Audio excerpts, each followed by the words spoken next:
ગત દિવસમાં પાલ પોલીસ સ્ટેશનની અંદર એક ફરિયાદી દ્વારા વિઝા ફ્રોડની એક ફરિયાદ મળેલ હતી, જે અંગે પોલીસે તપાસ હાથ ધરેલ હતી અને ત્યારબાદ સાયબર ક્રાઇમનો વિઝા ફ્રોડનો ગુનો નોંધીને આગળની કાર્યવાહી પાલ પોલીસ દ્વારા કરવામાં આવેલ હતી। આ કામે વિગત જોઈએ તો જે ફરિયાદી છે અંકુરભાઈ ગુણવંતભાઈ પટેલ, તેઓ વિઝા અપાવવાનું કામ કરે છે। તેઓની સાથે થોડા ગત વર્ષમાં એક વ્યક્તિએ વર્ચ્યુઅલ નંબરથી વાત કરીને પોતે વિઝા લોકોને અપાવવાનું કામ કરતો હોવાનું જણાવીને એમની પાસેથી અલગ અલગ સમયે આંગડિયા દિલ્હી ખાતે કરાવીને 39 લાખ રૂપિયા જેટલી મોટી રકમ 23 ક્લાયન્ટ માટે પડાવી લીધેલ હતી। ત્યારબાદ જ્યારે ક્લાયન્ટ્સને અલ્બેનિયાના વિઝા વગેરે જે પ્રોવાઈડ કર્યા હતા એ ફેક હોવાનું ધ્યાનમાં આવ્યું અને ત્યારબાદ આ મોબાઈલ નંબર અલગ અલગ જેનાથી વાત થતી હતી અને જે ઈમેલ આઈડી સાથે ઇન્ટરેક્શન થતું હતું એ બધું બંધ થઈ ગયેલું હતું। આ બાબતે ચાલુ વર્ષે પોલીસને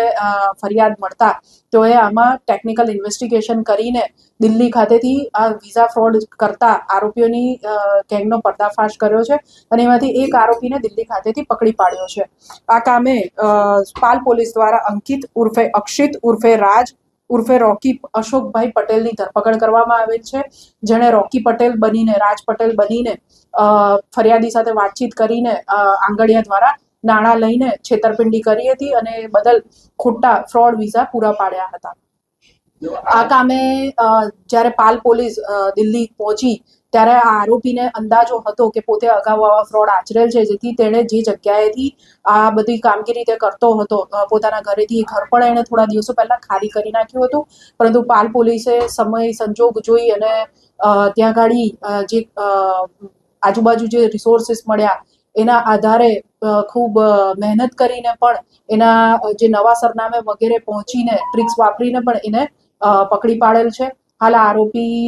રિમાન્ડ હેઠળ છે અને 2 દિવસના રિમાન્ડ મેળવવામાં આવેલ છે। આ આરોપીએ અન્ય કેટલા લોકો સાથે આ રીતનું ફ્રોડ કર્યું છે અને એની સાથીદારો કોણ કોણ છે, અત્યારે ક્યાં છે વગેરે તમામ મુદ્દાઓ અંગે અત્યારે પાલ પોલીસ સ્ટેશનમાં તપાસ ચાલે। આ આરોપી જેમ મેં આગળ કીધું કે રોકી પટેલ કે રાજ પટેલ બનીને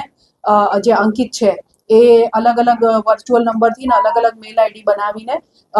લોકોનો સંપર્ક સાધતો હતો। અહીંયા જે ફરિયાદી છે એમનો તે વોટ્સઅપ મારફતે સંપર્ક સાધેલો હતો અને એ પ્રમાણે એ પૈસા મંગાવતો હતો કે હું તમને વિઝા કરાવી આપીશ અને ત્યાર પછી ફ્રોડ એટલે કે ફેક વિઝા આપતો હતો, જે પોલીસ દ્વારા તપાસમાં અને ફરિયાદી દ્વારા પણ જ્યારે અલ્બેનિયાની એમ્બેસીને